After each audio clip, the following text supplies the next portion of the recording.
Yesu nashimwe. Que Jésus soit loué. Yesu nashimwe Que cyane. Jésus soit loué. Imana irakoze kubona ducitse kuri uyu munsi w'iri genekerezo rya 31 cette date du 31 z'ukwezi kwa au mois 12. de décembre. None rero nta kindi dufise atari gushima On n'a Imana. rien d'autre à dire que louer le Seigneur. Yesu Que nashimwe. Jésus soit loué. Turihuta On dusome va faire vite. dusome izaburi ijana na mirongo ine na On gatatu va lire dans le psaume 143. hanyuma ivyo tuvuga tubivuganire mu ijambo ry'Imana. Izaburi ijana na mirongo ine na gatatu Psaume 143. turasoma umurongo wa gatanu n'uwa gatandatu. Versets 5 et 6. Izaburi ijana na mirongo ine na gatatu Psaume 143. turasoma umurongo wa gatanu n'uwa On va lire le gatandatu. verset 5 et 6. Kandi izaburi ntigoye gutora ndabona twamaze Le psaume kuhabona. n'est pas difficile à trouver. Ndagiye gusoma mu izina rya Yesu. On va lire au nom de Jésus-Christ. Haravuga ngo hariya ku ijambo ry'umutwe haravuga ngo ni zaburi ya Dawidi. Nibutse iminsi ya kera ndarimbura ivyo wakoze vyose, ndagereranya igikorwa c'amaboko yawe, ndakwahira amaboko. Umushaha wanje ugirira inyota ukugirira inyota nk'igihugu kigadutse. Asome mu gifaransa. On va lire en français. Verset 5. Je me souviens des jours d'autrefois. Je médite sur toutes tes œuvres. Je réfléchis sur l'ouvrage de tes mains. J'étends mes mains vers toi. Mon âme soupire après toi, comme une terre desséchée. Yesu nashimwe cyane. Que Jésus soit loué. Mu buryo bw'umwana w'umuntu. Dans charnellement, numvise zaburi yo gushima Imana. j'entends le psaume de louer le Seigneur. Numva iriya zaburi ijana na mirongo ine n'umunani iguma iza kenshi. Je sens le psaume 148 qui revient souvent. Ariko ndi ngaha Mais assez ici, numvise iyi zaburi ijana na mirongo ine na gatatu iguma iduga cane. j'ai senti le psaume 143 qui s'élevait. Hanyuma ndumva ntireka tuvugane kuri iyi mirongo ibiri. Et je me suis dit qu'on va parler à propos de des versets. Nk'uko tubibonye ni Dawidi. Comme on le voit, c'est David. Dawidi aravuga ngo nibutse iminsi ya kera. David a dit qu'il se souvenait des jours d'autrefois. Igihe kanaka mu buzima bwiwe. À une certaine période de sa vie. Afata kanya ko gusubiza amaso hari Il inyuma. a eu le temps de réfléchir. Abona ikiganza c'Imana. Il a vu la main de l'Éternel. Abona Imana yarabaye iruhande ye. Il a vu que Dieu a été près de lui. Yesu nashimwe cyane. Que Jésus soit loué. Bya twese tubizi ko Imana yabaye hafi ya Dawidi. Tout le monde on sait que Dieu a été proche de David. Dawidi duko yari afite ibintu byinshi byo kwibuka. David avait beaucoup de choses à se souvenir. Reka tubanze turabe tugire voyage turabe David aho Imana yamukuye. On va faire un petit voyage pour voir où est-ce que Dieu a trouvé David. Ntiyabidetaye. Ici il n'a pas détaillé, n'a pas Ariko donné de yavuze ngo détails. nibutse. Mais il a dit je me souviens. Mana nibutse wa mwaka. Je me souviens telle année. Ndibutse kwa kwezi. Je me souviens tel mois. Ndibutse wa munsi. Je me souviens tel jour. Alléluia. Amen. Ibuke Dawidi ari inyuma y'intama. Rappelez-vous David quand il était près du troupeau. Atazi biriko birabera muhira. Quand il savait quand il savait pas qu'est-ce qui se passe à la maison. Hageze gucagura umwami wa On Bisirayeli. devait choisir le roi d'Israël. Mugabo Dawidi Mais David, si hari il n'était pas là. abana batuza kugwa mu mwami si harimo. Parmi les enfants dans lesquels on devait choisir le roi, il n'était pas là. Samuel yaje kumutoranya. Quand le prophète Samuel venait le choisir, il a vu le premier. Il pensait que c'est le prophète. Mais Dieu a dit c'est pas lui. Il a dit lui il est grand. Mais Dieu a dit non c'est pas lui. C'est pas lui que j'ai choisi. Tout le monde jusqu'à 7. Et il a dit pourquoi ils sont terminés. Ils sont terminés. Il n'y a personne d'autre qui reste. Mais pour Dieu, il y avait David. Et il a demandé est-ce que tous ces enfants sont là. ngo ari akandi. Il y a un autre. Ari akandi. Il y a un autre petit. N'undi mwana asigaye hari akandi kandi. Il y a un autre. Mwana w'umunani murabona. Ubundi ibiharondo. Le 8e enfant après. Muri Bibiliya tubonye ibiharondo. Quand on voit le chiffre c'est dans la Bible. C'est comme c'est complet. C'est complet. Umunani arenga ko. Le 8e c'est comme excès. Ariko Dawidi mais David yena mukazane tukaba. Samuel a dit Alléluia. Amen. Hari Imana avuga ngo nimwe nakoye mukazane. Mais il a dit allez le chercher. Imana yacu nishimwe cyane. Que notre Dieu soit loué. Dawidi aravyibuka. David le jour J. Même si j'étais pas sur la liste. Mais tu t'es souvenu de moi. Tu m'as amené moi aussi. Que Jésus soit loué. Il y a un autre jour. David s'est promené. Il est arrivé sur le lieu de combat. Quand il est arrivé au combat, il y avait un grand homme qui était contre le peuple de l'Éternel. Il n'y avait personne qui pouvait s'approcher de lui. Toute l'armée était rassemblée. Et puis David, il s'est souvenu qu'il y a un Dieu au ciel. Que Jésus soit loué. Il est allé dire au roi. Vous voyez, même si vous avez peur de lui, je sais qu'au ciel, nous avons un Dieu. Un Dieu qui n'a jamais peur. Son Dieu. Moi, je l'ai déjà vu. Derrière le troupeau, quand les animaux venaient dévorer le troupeau, le Dieu m'a donné de la force. Il m'a donné une force extraordinaire. Mais tout ce qui était comme des montagnes devant moi, le Dieu a crié contre eux. Ça me donnait le chemin. Le Dieu ne change pas. Permets-moi d'y aller. C'est pas moi qui vais y aller, mais je vais appeler le Dieu du ciel. Comme il l'a fait, il va le faire aujourd'hui aussi. Et le roi a dit, si tu le dis, vas-y, il est parti. Et Dieu s'est manifesté à nous. Que Jésus soit loué. Ce sont des nouvelles qu'on connaît. Mais David a vu, même ici, il voit ce qui était comme une montagne. Il a écrit sur la liste. Il a dit, Dieu, comme ce que tu as fait, même ça aussi tu viens de le faire. Et j'aurais écrit. Que Jésus soit loué. David a vu le Seigneur dans là c'est le roi qu'il avait envoyé. Il s'est tourné contre lui. Vous savez qu'il a déjà lancé quelque chose contre lui. Mais David, il s'est dit c'est une petite écarté, ça a passé à côté. Ça a frappé d'armure. Que notre Dieu soit loué. Tout ça et d'autres choses que David a vu. Il a pris le temps. Il a dit, Dieu, quand je regarde en arrière, depuis terre, d'autres choses, quand je regarde en arrière, depuis le 1er janvier, le mois de février, je regarde qu'est-ce qui s'est passé au mois de mars, je regarde qu'est-ce que tu as fait au mois d'avril, je regarde qu'est-ce que tu as fait au mois de mai, ce que tu as fait au mois de juin, il continue jusqu'en décembre. Alléluia. Amen. Je me rappelle de ça. Le verset 6, qu'est-ce qu'il a dit? Et je t'en mets vers toi. Alléluia. Amen.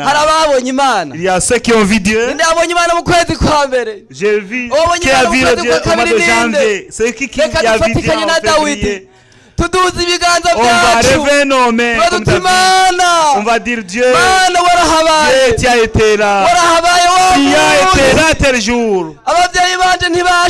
Mais mes parents n'étaient pas capables. abo twari kumwe Ceux qui étaient avec moi n'étaient pas ariko wewe capables. warabishoboye Mais toi, tu as été Imana capable. yacu nishimwe Que notre Dieu soit loué. nibutse ya misi yanje ya Je me kera rappelle des jours d'autrefois. mbega nawe uributse Et toi aussi, tu te hari rappelles? bya bindi urabyibutse Tu te rappelles de telles choses? uributse wa munsi Tu te rappelles de tels jours? wibuke Rappelle-toi. wibuke cagiye Rappelle-toi de telles Yesu nashimwe certaines périodes. Que Jésus cagiye soit loué. wahashika ukiyumvira Quand il a pensé, ugasanga diplome zingaho ufite mu nzu quand il a compté tes diplômes que tu as dans nta na kimwe ta maison, zigufasha que rien ne pouvait t'aider. ukagenda mbere na entreve ukazikora Mais tu as fait même des ufite entrevues. diplôme Tu zirenga avais Yeah. plus que des Uzi diplômes. ko hari abantu bagira diplome zirenga imwe canke Il zibiri y en a ceux qui ont plus qu'un diplôme, même plus que na deux, zitatu ugashira mu même nzu trois. ariko ugashika ahantu ukavuga ati ma Mais arrivé à un moment, naho ziya diplome je naziciye dis, même si j'ai eu ces ndabizi yuko diplômes, n'iyi poste je kuyironka sais que pour avoir son poste, kwitwaza zirya mpapuro gusa ntibikwiye son munir de tels papiers, c'est pas suffisant. diplome ndayifise J'ai un diplôme. narize J'ai étudié. ariko ndazi ko hariho Mais imana je sais qu'il y a un Dieu. iri hejuru ya Il y a diplome qui est au-delà du iyo diplôme. mana Son Dieu. ihamagara n'umuntu atize amashuri Son Dieu qui appelle même quelqu'un qui n'a pas étudié, il l'élève. haleluya Amen. yesu nashimwe Que cyane Jésus soit loué. hari igihe umuntu yajitse Il y a un jour que tu es akabona ibintu que tu as vu des choses. hariho abantu ngaha mu isi bagira ibintu bashobora guhagararako Il y a des gens qui peuvent s'appuyer sur quelque chose ici sur la terre. ugashobora guhagarara ku bwenge Tu peux t'appuyer sur ton ugashobora intelligence. guhagarara ku vyo wabonye Tu peux t'appuyer sur qu'est-ce que tu as vu. urashobora guhagarara ku nshuti ufise Tu peux t'appuyer sur tes amis, tes proches. murabona tugeze mu gihe ca communication Vous voyez qu'on est dans une période de abantu bari communication connecté où tout le monde est ari connecté. Facebook Et à ari médias Facebook, il sociaux y a tous les médias sociaux. usanga umuntu afise aho wita ngo na followers Chacun a des gens qui le suivent. abantu bamukurikira Ceux qui le suivent. ugasanga umuntu afise abantu ibihumbi bitanu Quelqu'un a bikurikira 5000 qui le suivent. bigoma bicunze yuko hari akantu ashirako Il regarde si tu as mis quelque chose en ligne kugira ngo bagende kuraba ati pour qu'il voit que arashizeko information tugende il te kuraba de mettre une information, on va voir. iyo umuntu ashaka kuyihagarara akabona ko ari On peut force yiwe s'appuyer sur ça. force y'abantu bamukurikira bamwemera On peut penser que c'est ça sa ariko force. hejuru y'ivyo Mais byose au-delà de tout ça, hejuru y'ingabo au-delà de l'armée, hejuru y'imikogote au-delà des chars, hariho imana il y a un Dieu. yesu nashimwe Que Jésus soit loué. ndibutse iminsi ya kera Je me rappelle des jours sinza d'autrefois. gutevya Je ne vais pas tarder. ariko nagira ngo ndawe ujya murongo wa gatandatu Verset 6. kubw'ivy'imana yakoze ega imana yakoze vyinshi De ce que Dieu a fait, il a fait beaucoup. turabe izi ntuze zibiri yaciye afata kubw'ivy'imana yakoze yibutse imana yakoze mu minsi ya Quand kera il se rappelle de ce que Dieu a fait des jours d'autrefois, il a yavuze ndakwagira amaboko il a dit, je tends mes mains vers toi. ndagushira hejuru mana Je t'élève, mon Dieu. ndagushira hejuru mana Je t'élève, mon Seigneur. ubundi iyo tuvuga gushira hejuru imana Quand on parle d'élever au Seigneur, gushira hejuru imana d'élever au Dieu, ni ukuyikura muri bya bindi byose c'est kuyikura mu bindi la levée de tout ce que tu vois. kuyikura mu bantu bahambaye La levée des gens, des personnes les plus importantes. dushaka kugira imana ibigirwamana Ce que tu peux faire comme un idole. ukavuga ati imana ntabwo noyigereranya Et tu dis, je ne peux pas comparer mon Dieu à ça. sinoyigereranya na bya biti Je ne peux pas comparer mon Dieu au trône d'argent. gereranya na bya vyuma Je ne peux pas comparer mon Dieu au Kana fer. yiduze Je vais l'élever. ije Je hejuru vais ya byose l'élever au-delà de tous. ije hejuru ya byose Au-delà de tous. iyi niyo decision dawidi yaciye afata yibutse ivyo imana yakoze C'est kera ça la décision que David a fait quand il se rappelait de ce que Dieu a urabona ko fait. nawe ariko wabikora uyu munsi Est-ce que tu vas faire la même chose? ukavuga ati imana ko habaye icagi Mon Dieu, puisque tu as été là ngira tel ngo jour, ndagukura muri bya bintu nahora nemera je vais te tirer de tout ce que j'ai accepté. ngira ndagukura muri bya bintu nahora mbona ko ari bikomeye Je vais te sortir de ce que je prenais comme importante. ndakudugije mwana Et je te lève, mon Dieu. ndafashe ibiganza vyanje Je lève mes mains. nushigwe hejuru mana Que tu sois uri élevé, mon hejuru Dieu. y'imisozi Tu es au-delà des uri montagnes. hejuru Tu y'ibikomeye es au-delà des uri plus hejuru forts. y'ibiteye Tu ubwoba es au-delà de ce qui font peur. yesu nashimwe cyane Que Jésus soit loué. jewe uyu munsi Aujourd'hui, imana yanje ndayikuye mon mu Dieu, bindi vyose je le tire de tout ce que je veux. akimana ishigwe hejuru Que Dieu soit mis au-delà de tous. yesu nashimwe cyane Amen.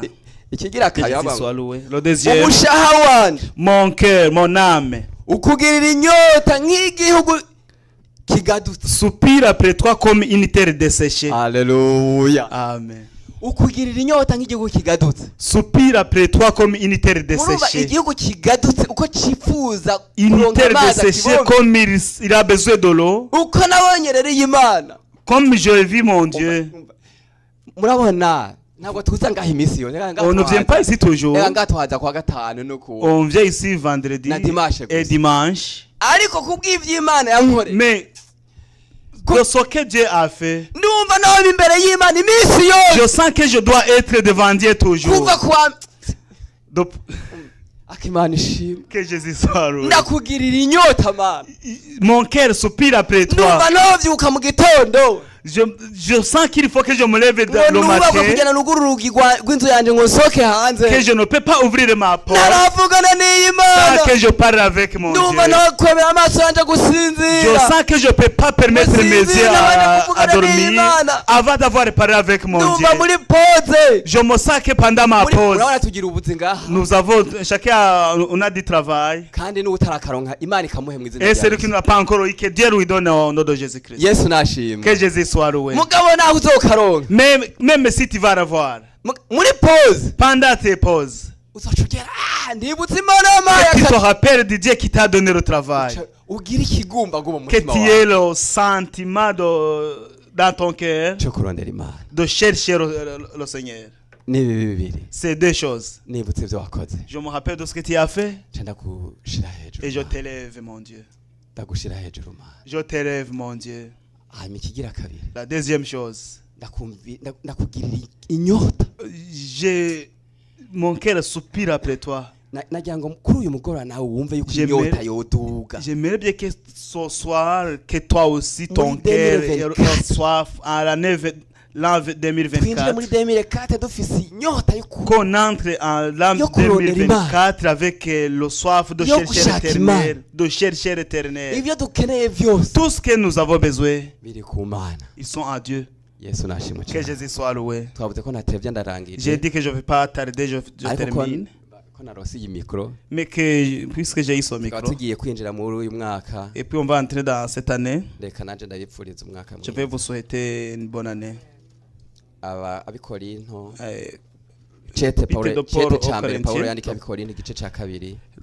Le premier épître de Paul aux Corinthiens, chapitre 2, verset 9. Le premier épître de Paul aux Corinthiens, chapitre 2, verset 9. ariko nk'uko handitswe ngo iby'ijisho ritigeze kubona n'iby'ugutwi kutigeze kumva ibitigeze kwinjira mu mutima w'umuntu byose Imana yabiteguriye abayikunda. Yesu nashimwe. Amen. N'uyu murongo niyumvira yuko umuntu wese yagize ishaka ryo kuza hano kuri mugoroba. Pour toutes les personnes qui a eu le courage de venir ici en cette soirée, amaso yiwe arafise ivyo yabonye. Et ses yeux ont vu quelque chose. Ni icete ca mbere Paul yandika Abikorinto. C'est le premier épître de Paul aux Corinthiens, chapitre 2 verset 9. C'est là qu'on a lu. Je pense que Dieu a montré beaucoup de choses à tes yeux à l'année 2023. Je pense que tes oreilles ont entendu beaucoup que Dieu a dit.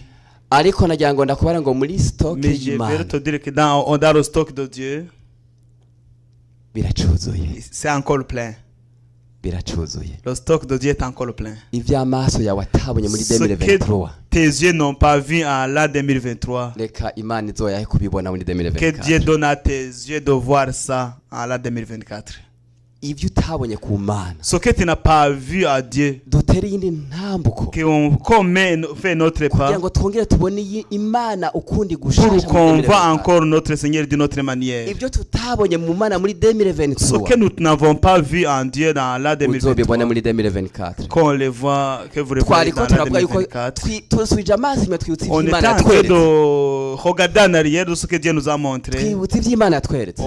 On se souvenait de ce que Dieu nous a montré. ariko hari ibindi vyinshi Imana tubikizo tweka muri il y en a d'autres choses, beaucoup d'autres choses que Dieu nous a Imana guhumura amaso bibone mu izina rya Yesu. Que Dieu nous ouvre les yeux pour pouvoir les voir au nom de Jésus-Christ. Ariko tugira ngo dusenge Imana. On va prier au Seigneur. Hari umuntu yumva twosengera. Y a-t-il quelqu'un qui veut compris pour lui? Turangize 2023. Pour qu'on termine l'année 2023. Tugaragara neza imbere y'Imana. Et agréable à Dieu. Turakwiye gukora ikintu cyose cyo dutandukanya n'Imana. Il faut qu'on arrête toutes choses qui nous séparent de Dieu. Ikintu cyose cyo dutandukanya n'Imana. Toutes choses qui nous séparent de Dieu. Imana ni nziza. Notre Dieu est bon. Imana twiyumvira ko ivyiza. Le Dieu il passe à nous de bonnes choses. Dushaka ko ivyiza. Il veut de nous de bonnes choses. None haba hariho umuntu yumva ko ari ikintu cyo itandukanya nayo. S'il y a quelqu'un qui sent qu'il y a quelque chose qui nous sépare de Dieu, qu'il se lève. Duce dusenga Imana. On va prier au Seigneur. N'abari kuri Zoom twanye ko bariko. Même ceux qui sont sur Zoom, on a vu qu'il y en a. Ubona yuko hari ikintu cyo mutandukanya n'Imana. Celui qui sent qu'il y a quelque chose qui nous sépare de Dieu. Ukureho. Enlève-le. Mukureho kandi umva ko yoshika nungaha agapfa. Même celui qui sait qu'il peut arriver ici pour qu'il parle avec les serviteurs de Dieu, qu'il le fasse. Umurongozi wacu on va demander notre pasteur responsable asengera abantu bashaka kwinjira muri 2024 de prier pour les gens qui veulent entrer au nom de à la 2024 accepté par le ciel. Yego uyu numwanya mwiza kandi munini umuntu wese yumva mu mutima important n'importe qui sent dans son cœur qu'il peut préparer son cœur, c'est son temps.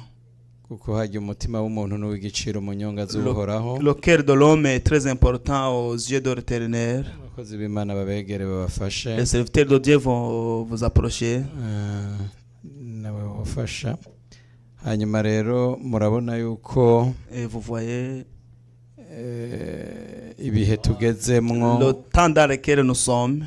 Tugeze mu bihe byo ku mugoroba. Nous sommes dans le temps de soir, les derniers jours. Tugira dusenga Imana, tubasengere. Seigneur, on va prier pour vous. Ariko mais umuntu wumva yuko yoca urubanza. C'est lui qui sent qu'il faut qu'il prenne une décision. Mu byo nabo hozemo nsubiza amaso inyuma. Je vais sortir de ce que j'étais. N'umwanya mwiza. C'est son temps. Kandi uwo mutima niwe Imana igomba. C'est ce que Dieu veut.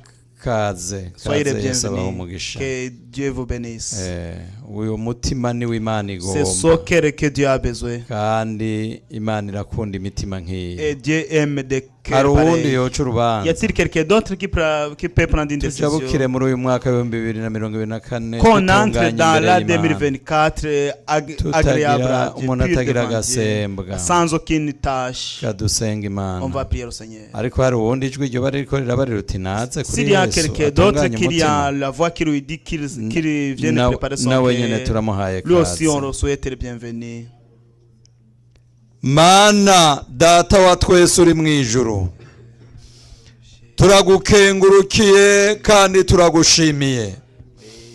Amaraso ya Yesu Kristo n'umwambaro, kandi aba bafukamye bakiyemeza kuza imbere y'Imana bakoze igikorwa ciza muri uyu mwaka w'ibihumbi 2023 dushira mu bihumbi 2024. Turabasengeye Mana ngo ibyabizingiriye ko byose mw'izina rya Yesu Umunyanazareti ibyabatsinze Mana ubibagirira kw'imbabazi. Amaraso ya Yesu Kristo abakure ku ikintu cyari cyo cyose, ucubambika inkomezi zo kugenda banesha icaha. Haleluya, banesha integeke, bambara inkomezi kuko Bibiliya ivuga ngo ambara inkomezi kuko ujo jangaraje. Bambike rero kandi ubaharire bace bagenda banesha guhera ku igenekerezo rya mbere kugenda dushike mu kwezi kwa12 kundi mwaka bagiye banesha. Natwe turabasengeye mu izina rya Yesu Kristo umwami n'umukiza. Amen. Mbega hari abafise imitwaro itandukanye, nimuhagarare namwe imbere y'Imana. Mwari mubizi ndavyashikana basengera. Siriana qui se lève. Mana data wa twese uri mwijuru, turagushimiye cyane bwirukiro, turagushimiye urukundo rwawe, turagushimiye imbabazi zawe zamaho ibihe bidashira, turagushimiye kuri aya majambo twumvise, turagushimiye kuri iyi mitima Mana guciriye bugufi, kandi Mana data wa twese uri mu ijuru, abantu bahagurutse afise ibibazo mu mitima yabo, afise ibintu bibateye ubwoba, harimo abantu bagwaye turabasengeye mu izina rya Yesu, kuko ufise ububasha bwo gukiza. Mana data wa twese uri mu ijuru, uyu munsi itariki babere ikimenyetso gikomeye ko babonye Imana mu izina rya Yesu yapfuye akazuka. Turabasengeye Imana, abagwaye nibakire mu izina rya Yesu, abafite imitwari bananiza, nta wundi wowe watabara. Wavuze ijambo rikomeye ngo nimuze mwese abananiwe n'abarembere kwijewe n'abaruhura, baraje imbere y'umwami w'abami, umwami aganza abaganza, n'uruhura imitima yabo, nubanezereze Mana. Umuntu wese ave ngaha anezerewe, umuntu ave ngaha atunganirijwe n'Imana mu izina rya Yesu Kristo. Urakoze Mana, turagushimiye kubagiriye neza, kw'imisozi witembagaje kubw'ububasha bwawe Mana, bave ngaha bikina amatavu bavuga ati twabonye Imana. Urakoze, turagushimiye kuvyumvise kandi twizeye kubikoze kuba Yesu Kristo umukiza wacu. Amen. Kandasa, kandasa.